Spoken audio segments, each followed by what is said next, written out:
Audiência pública, com muita alegria, com muita honra, com a presença do engenheiro agrônomo José Lutzenberg, um cientista, um dos precursores, dos pioneiros, que lutou no início, os primeiros lutadores no Rio Grande do Sul, no país, na defesa do meio ambiente. A Câmara de Vereadores de Pelotas se sente muito honrada com a sua visita a esta casa. E o tema, que apesar de Vossa Excelência ficar livre para debater todo o que entender que deva falar neste momento, mas que nós tínhamos nos proposto era discutir alternativas para a agricultura familiar, a pequena propriedade, enfim, nós somos uma região ainda de grande número de pequenos agricultores. E um outro tema que nós não temos como fugir, especialmente aproveitar a visita de Vossa Senhoria, é sobre a questão dos transgênicos, né? Sobre a transgenia, o que isso significa para o mundo, qual é a nossa expectativa, o que nós, como um legislativo que tem que fazer as leis do município, como é que nós vamos nos preservar, ou como é que nós vamos encarar os transgênicos nesse novo século, novo milênio que nos avizinha. Bom dia. É uma alegria estar aqui com vocês e ver da preocupação que estão tendo em salvar uma coisa muito boa que está gravemente ameaçada, como já deixou bem claro o meu grande amigo e colega, o José Luiz Vaz. De fato, o que está acontecendo aqui está acontecendo em toda a parte do mundo onde ainda sobram culturas camponesas. Eu gostaria de dar a vocês, então, inicialmente um panorama do que está acontecendo. Em detalhe, o José Luiz já explicou algumas coisas importantes, que essa colônia está morrendo. Mas o que vocês podem ver na colônia aqui, podem ver lá no Vale do Rio Taquari, no Vale do Rio Caí, nos outros, mesma coisa. Onde na década de 30 e até quase o fim da década de 50 havia uma cultura camponesa pujante, hoje grande parte das propriedades estão abandonadas. Aquelas que ainda estão aí, estão produzindo metade. Está o casal velho com mais de 60 anos. Os filhos foram todos embora porque não tem mais futuro. E quando daqui mais 10, 15 anos os velhos morrerem, não vai sobrar mais nada. Isso é um desastre total. E os governos não estão vendo essa coisa. Os governos não estão vendo porque esta morte do campesinado no mundo é deliberada. A grande tecnocracia quer acabar com eles. Isso é uma conspiração global. Hoje, mesmo em países como na Alemanha, eu trabalho muito lá também, na Alemanha, na Áustria. Na Alemanha, mais de 20 mil agricultores abandonam todos os anos. Em 1950, eu estou agora querendo dar para vocês um panorama global do que está acontecendo. Porque o que está acontecendo aqui não é exceção, é parte da regra. Na Alemanha, em 1950, naquela época a Alemanha não unificada, a parte ocidental tinha mais ou menos o tamanho do Rio Grande do Sul, tinha 1.800.000 camponeses. O Rio Grande do Sul ainda tem 1.800.000 propriedades, mais ou menos isso.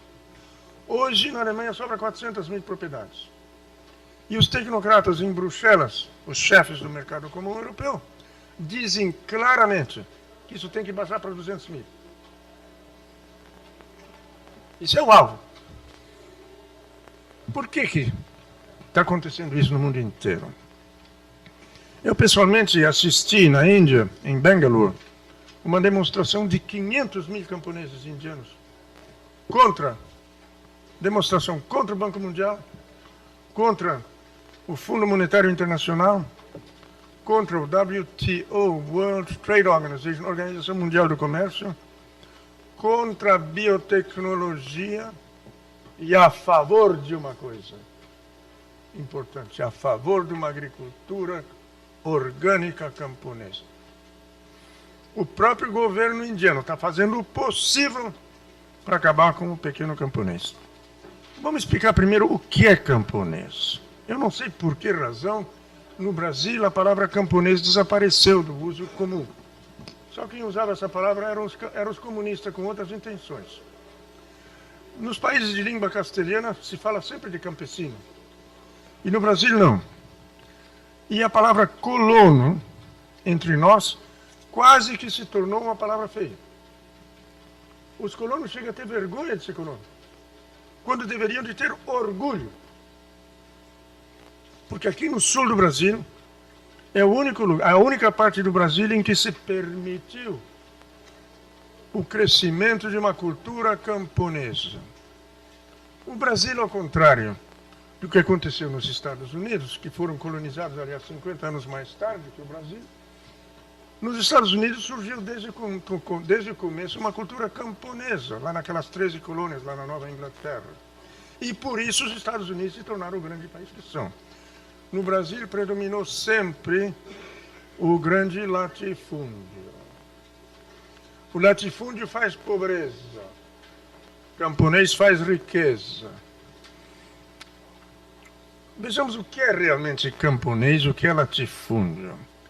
Tem até uma diferença fundamental nos alvos.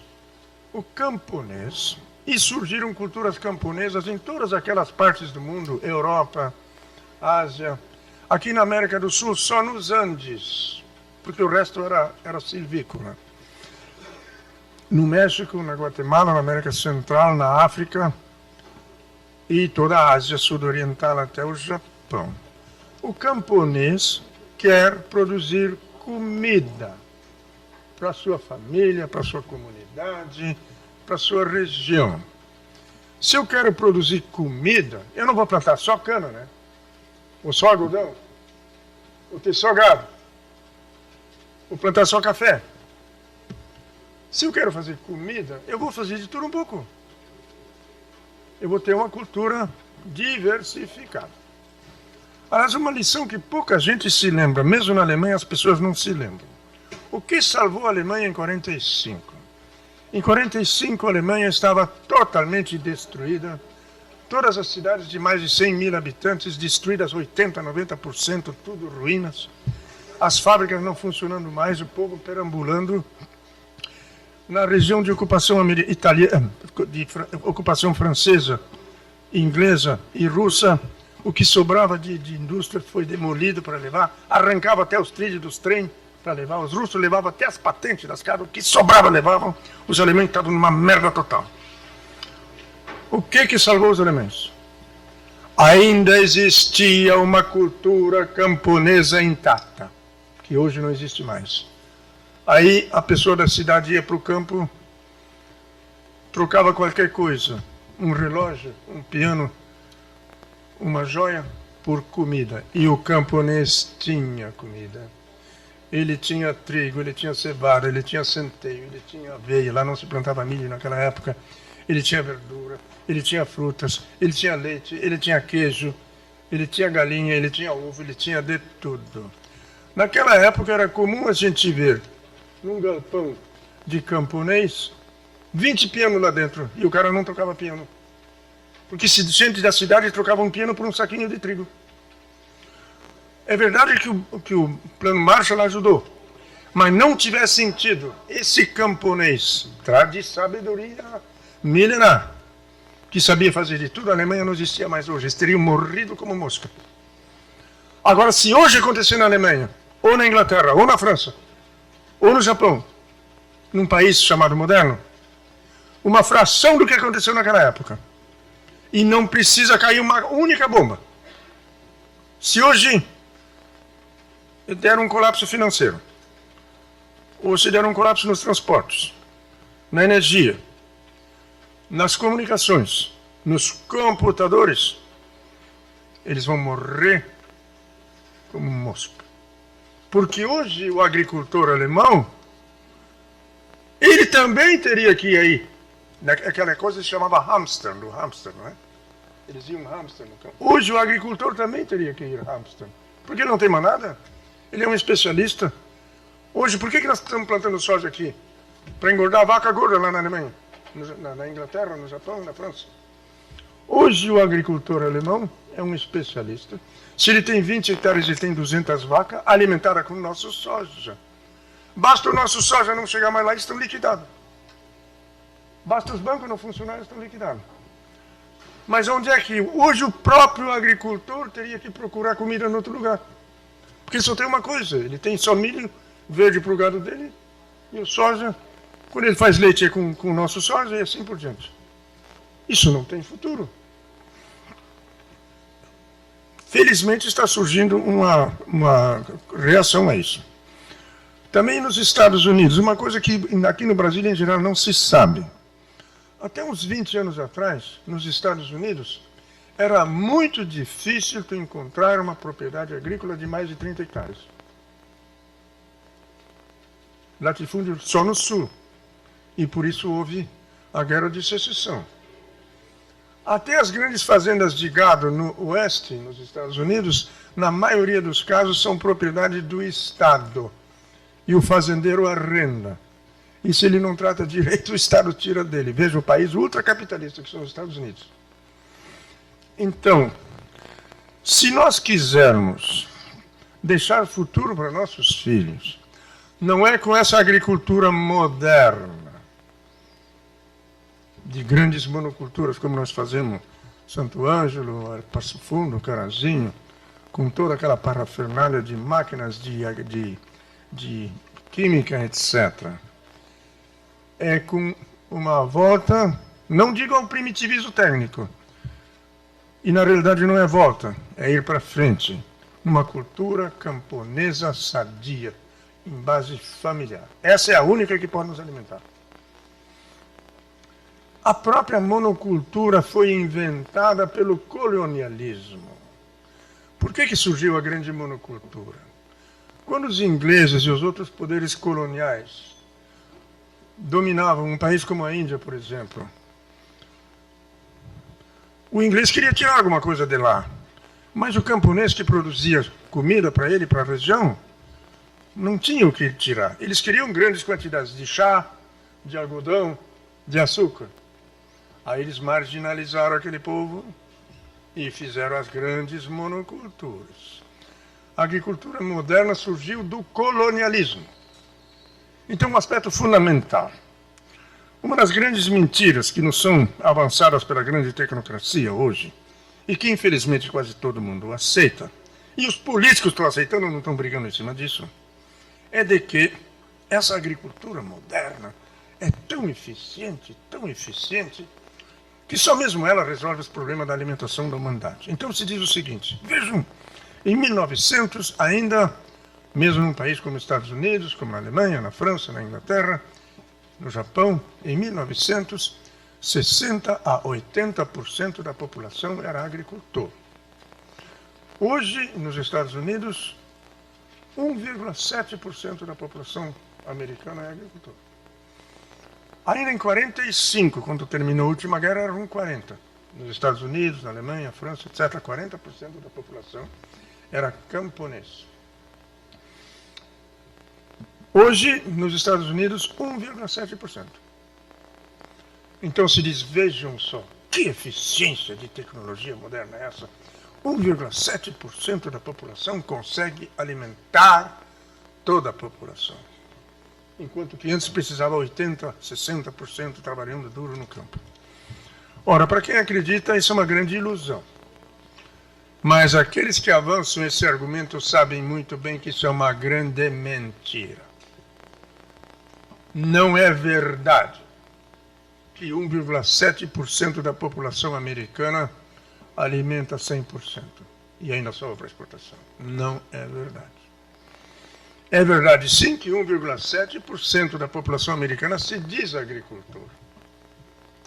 Mas eles não são os que alimentam a população. Vamos fazer uma comparação correta. Não adianta comparar simplesmente o número de pessoas que em 1980, que em 1880, em 1900, que em 1920, que em 1945 se diziam agricultores e os que se dizem agricultores hoje. Nós temos que comparar o sistema de produção, manejo e distribuição de alimentos.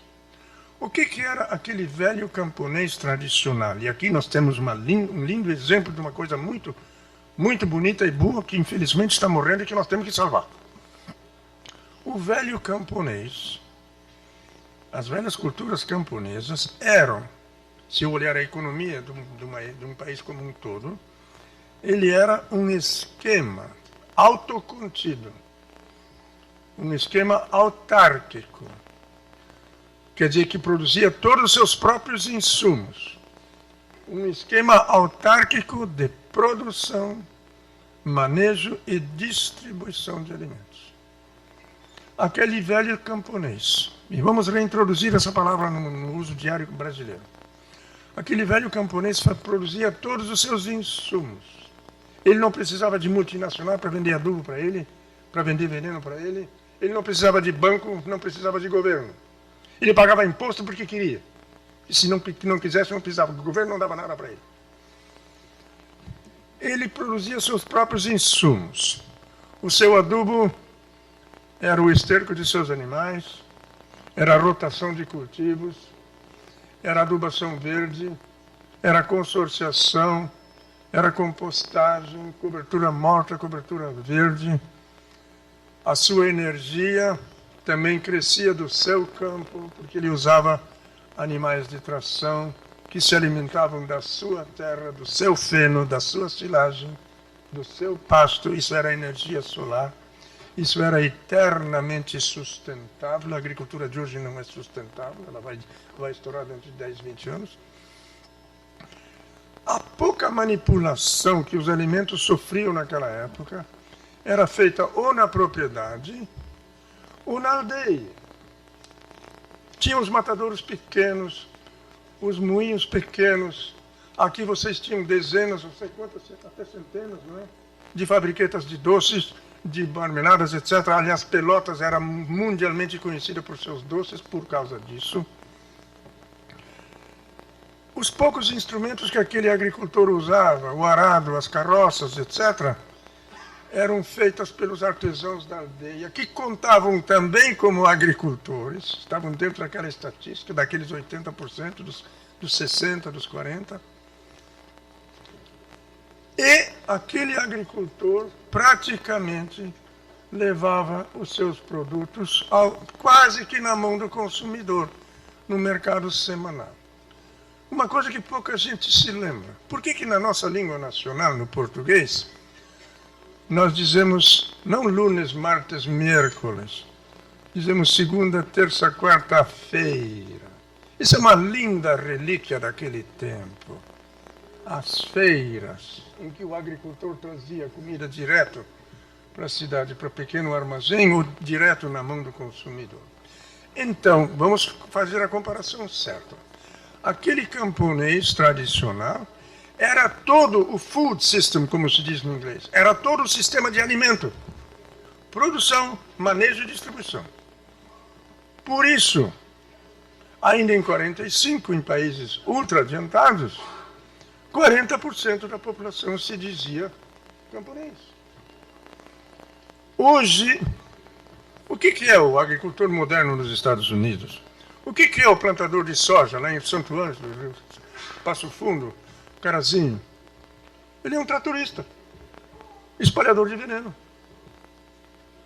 Ele é uma pecinha muito pequena numa gigantesca infraestrutura tecnoburocrática que começa nos campos de petróleo da Arábia Saudita, do Irã, do Iraque, do Kuwait, dos Principados, da Venezuela, do México e da costa brasileira, que atravessa as refinarias, que atravessa as fábricas de veneno e de adubo químico, que atravessa as fábricas de tratores, de combinadas, de maquinário, atravessa essa indústria nova que não existia antes, que eles chamam de agribusiness, a grande indústria de manipulação, denaturação e contaminação de alimentos. Tudo que vocês compram hoje no supermercado. Por um lado, embalagens cada vez mais absurdas, mais orgiásticas, mais desnecessárias. Por outro lado, está tudo contaminado, ou com resíduos de venenos agrícolas, ou com aditivos. Até a cerveja leva aditivo hoje. Peguem uma lata da laranjada da Antártica e leiam o que está escrito em letra pequena lá. Ali mesmo está escrito 10% laranja. O resto é tudo química. Tem mais de 10 aditivos lá. Leiam. Ainda bem que estou obrigado a dizer. Bom, não é verdade que o agricultor moderno basta 1 ou menos de 2% da população para alimentar todo mundo. E se continuar esse tipo de agricultura, nós vamos para desastres muito grandes. Não posso dizer daqui a 5, daqui a 10 anos, mas certamente durante a vida de nossas crianças de hoje. Durante os próximos 30, 40, 50 anos. É inevitável. Porque essa agricultura moderna não é sustentável. Aliás, eu disse há pouco que o alvo do camponês é produzir comida. É ter uma vida boa em sua aldeia, com sua igreja, com seu clube, com seu coral, com suas orquestras, etc. Mas qual é o alvo do latifundiário? O latifundiário não está interessado em fazer comida, não. Ele está interessado em fazer dinheiro, em manter seu poder. Então ele vai fazer aquela cultura que naquelas condições de clima, de solo e de mercado dá mais. Ele vai plantar só algodão, ou só café, ou só chá, ou só cana, etc. E, como ele precisa de mão de obra barata, ele vai fazer uma política social de manter o povo pobre. Quando a colônia funcionava, não tinha pobre. E também não tinha muita gente rica. E a produção era descentralizada. Então, continuando nesse panorama, não é verdade, nós temos que nos dar conta que não é verdade que a salvação do problema da fome no mundo está nessa agricultura dita moderna. Por favor, também não me entendam mal. Eu não estou querendo dizer que nós temos que voltar a uma cultura camponesa primitiva, como ela era, digamos, ainda em 1900. Eu mesmo me lembro, na Alemanha, em 57, eu ainda vi mulheres idosas no campo de 4 arrancando isso com os dedos. Nós não precisamos voltar a isso, não. Nós podemos fazer uma cultura camponesa sadia, com tecnologia moderna, mas familiar, descentralizada. Essa é a única salvação. Porque a grande cultura de monocultura não é a resposta. E é uma grande mentira que, como eu disse há pouco, que hoje 1,7% dos habitantes de um país pode alimentar esse país todo. É que não se faz a conta completa. Se nós fizermos a conta completa num país moderno, por exemplo, a Alemanha, e a Inglaterra, que está muito mais adiantada nisso, na Inglaterra quase não tem mais camponês, é tudo agribusiness. Se nós fizermos a conta completa, então nós temos que somar todas aquelas horas de trabalho que estão direta ou indiretamente ligadas à produção, manejo e distribuição de alimentos. Então, numa economia como a alemã, a francesa, a inglesa, a japonesa, também uns 50% das horas de trabalho estão direta ou indiretamente ligadas à produção, manejo e distribuição de alimento. No mercado comum europeu hoje, essa agricultura louca que eles fazem, que depende do nosso soja daqui, eu vou chegar a isso, ela só funciona com gigantescas subvenções. O mercado comum europeu gasta uns 60 bilhões de dólares em subvenções. E esse dinheiro não vai para o agricultor, vai para o agribusiness. Vai para as grandes indústrias, para a indústria química, para a indústria de máquinas, para a indústria de manejo do alimento, não para o agricultor. O agricultor sobra muito pouco. Por isso o agricultor alemão está sempre tremendo de medo de ter que entregar a propriedade ao banco. E cada ano mais gente. Nos Estados Unidos está acontecendo agora. Ainda recentemente eu vi nos Estados Unidos aldeias vazias. Os agricultores todos marginalizados. Onde tinha agricultor familiar, agora gigantescas plantações. Aldeia vazia. Uma construção de escola. Estou falando de um lugar chamado Salinas, no Kansas. A escola, uma construção que quando foi feita deve ter custado uns 10 a 20 milhões de dólares, estava à venda por $4.000. que não tinha mais gente, não tinha mais aluno lá. Foi todo mundo para a cidade. Bom, vejam, o que está acontecendo hoje aqui, nesta colônia, o que está acontecendo nas colônias mais para o norte do estado, o que está acontecendo em todo o mundo, é parte de uma gigantesca conspiração. A grande tecnocracia, que agora está promovendo a globalização para fazer esse tipo de coisa, fazer aqui conserva com frutos que vêm do Canadá, do Tahiti, do Haiti, etc. Vou fazer o que nós fazemos, vejam o nosso soja. Acaso pode ser produtivo, pode ser lógico o que nós fazemos? Nós destruímos aqui no nosso estado, nesses últimos 50 anos, eu acompanhei isso passo a passo, nós destruímos completamente, com subsídios do estado, a grande floresta subtropical úmida do Vale do Uruguai. Em grande parte, sem aproveitar um pau. Se queimou tudo. Nem a madeira não se aproveitou. Para quê? Para plantar soja. Soja para alimentar brasileiro faminto, dos quais está sobrando? Não. Soja para alimentar vaca gorda no mercado comum. Na Alemanha, na Inglaterra, nos países escandinavos, na França, na Itália, no Japão. Quando eles colhem essa soja, digamos lá em Santo Ângelo, Panambi, ela viaja 700, 800 quilômetros de caminhão até o porto aqui em Rio Grande. Depois ela viaja 12 mil quilômetros de barco.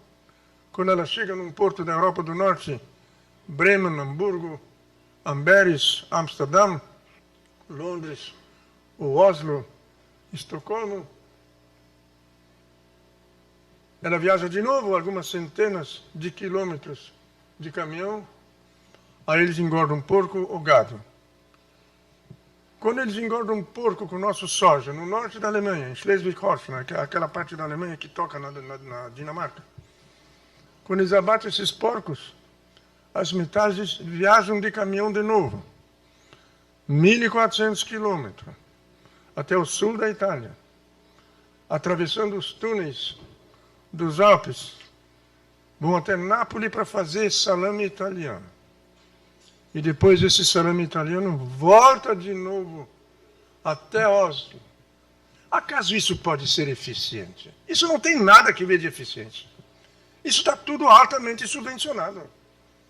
Isso interessa, sim, as estruturas de poder.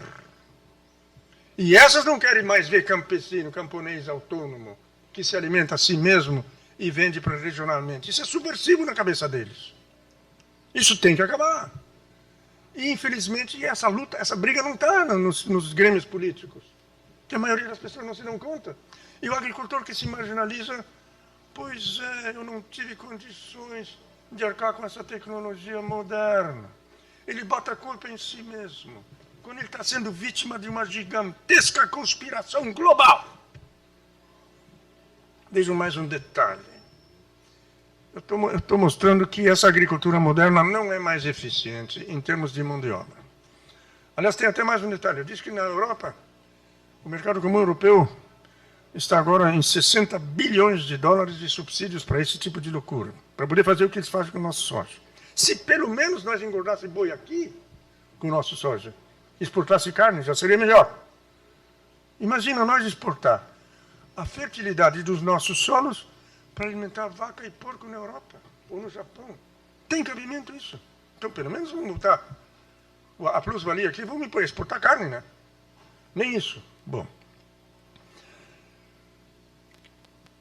A coisa vai a tal ponto, se eu quiser fazer uma conta correta, então, num país como a Alemanha, na Inglaterra, eu tenho que contar até as horas de trabalho do dentista, que nem suspeita que ele está nesse negócio, as horas de trabalho que ele tem que ter para ganhar o dinheiro, para pagar os impostos, para pagar esses subsídios.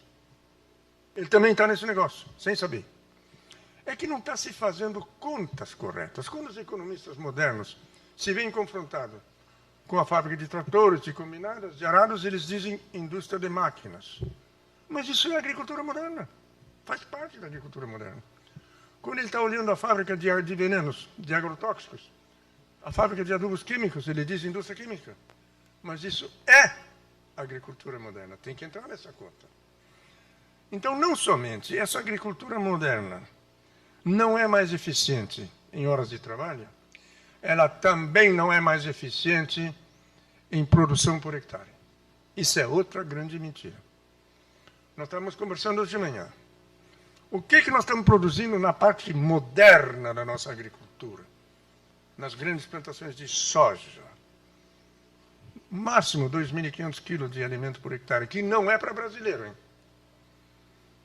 Com exceção da parte do óleo que fica aqui. Hã? O que produzia o colono quando funcionava ainda? Quando a colônia estava intacta, como ela estava na década de 30, aqui, no Vale do Taquari, no Vale do Caí, dos Sinos, do Pardo, o colono, quando ele, em primeiro lugar, ele produzia comida para ele, para a sua comunidade e para a cidade. As pessoas de mais idade aqui sabem que em Porto Alegre, na Voluntários da Pátria, estavam todos os grandes comércios de atacado, os produtos da colônia vinham de barco, tinha uma tremenda, uma enorme de uma navegação fluvial, que também foi morta deliberadamente. Eu gostaria de dar esse detalhe para vocês mais adiante. O colono, quando ele plantava batata, ele tirava 10 toneladas. O mais vagabundo tirava 10 toneladas por hectare. Quando ele plantava batata doce, o mais vagabundo deles tirava 15 toneladas por hectare. Nas verduras se faz 40, 50 toneladas por hectare. Nas frutas, quando está em dia, se faz também 30, 40 toneladas por hectare. Ele produzia muito mais por hectare. Mas produzia para seu consumo, para a região e para as cidades. E vivia bem. Vocês devem ter acompanhado as brigas lá no México, na região de Chiapas, fronteira com a Venezuela, com a Guatemala, no sul do México. Os índios se levantaram contra o mercado comum norte-americano, o NAFTA, North American Free Trade Association, Associação de Comércio Livre da América do Norte. Por que esses índios se levantaram contra o mercado comum norte-americano? E o governo mexicano imediatamente passou a dizer que são terroristas e mandou o exército lá. Ora, esses índios são índios camponeses, que têm uma linda cultura camponesa, milenar, de tradição asteca e maia. E eles fazem uma agricultura belíssima, de grande diversidade. Diversidade nos cultivares e diversidade na paisagem. Tem uma linda cultura, cada vale tem sua língua, tem sua música, tem sua interpretação do cristianismo. Infelizmente estão cristianizados, seria melhor que tivesse a sua velha tradição ainda.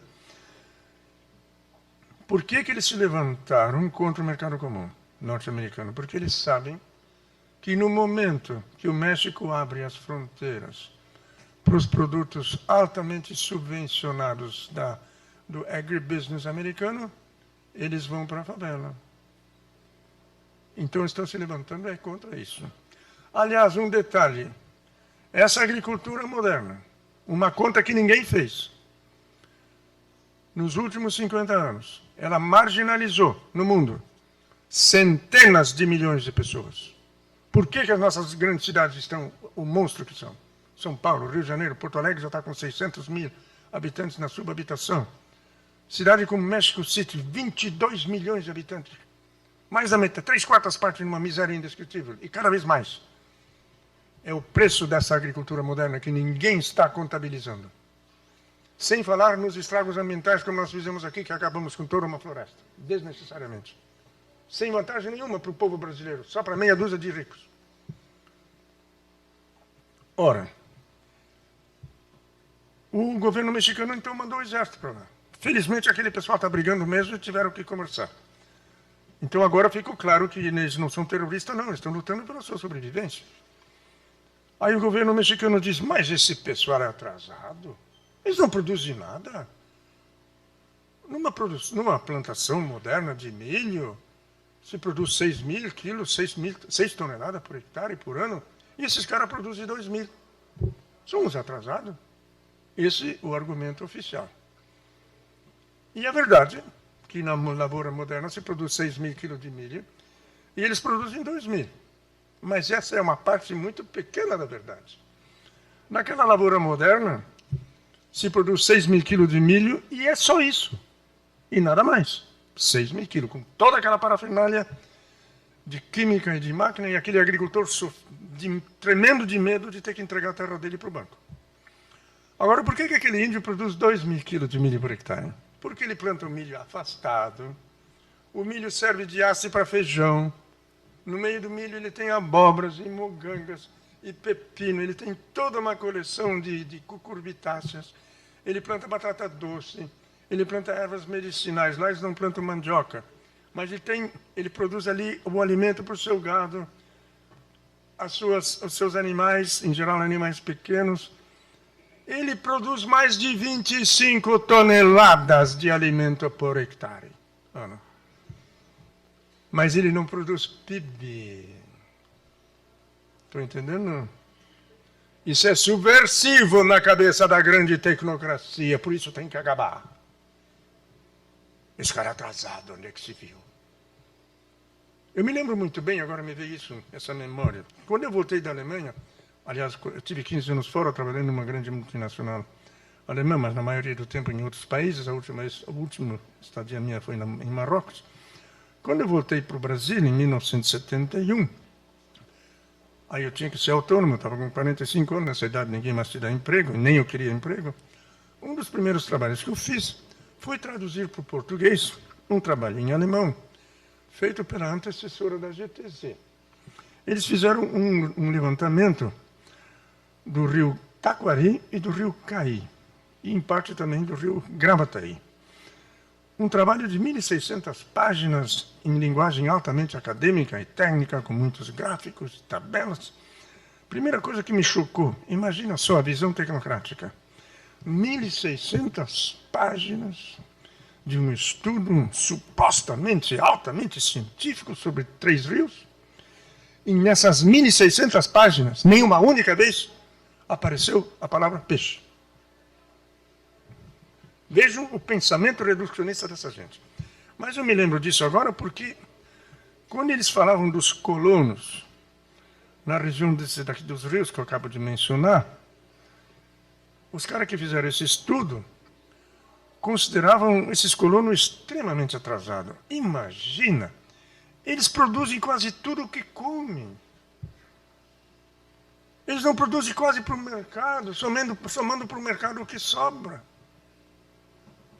Veja, o que deveria ser uma grande virtude, autonomia, na cabeça do tecnocrata, é pecado. Então, hoje, qual é o alvo da grande tecnocracia? Ela quer deixar sobreviver as grandes monoculturas, onde eles controlam pelos insumos, onde quem manda no preço são eles, o agricultor não tem a mínima influência, tem que aceitar como vem, eles estão todos comunados, e o preço do produto dele eles mantêm lá embaixo. Nas grandes monoculturas a tecnocracia manda. E nos pequenos eles querem deixar sobreviver apenas aqueles que aceitarem embarcar no chamado, como é que eles dizem em português? Na integração vertical, que é o caso do fumo, dos campos de concentração de galinha, do frango. Temos que dar nome certo para as coisas, eles chamam de aviária. Desde quando botar 60 mil franguinhos ombro a ombro num galpão do tamanho disso aqui, desde quando isso é um aviário? Isso é um campo de concentração de galinha. E as fábricas de ovos, e os calabouços de porcos, tudo coisas antinaturais e absurdas. E vocês sabem que nesses campos de concentração de galinha se destrói mais alimento do que se produz? Já lhes ocorreu isso? Lá se destrói até 20 vezes mais alimento do que se produz.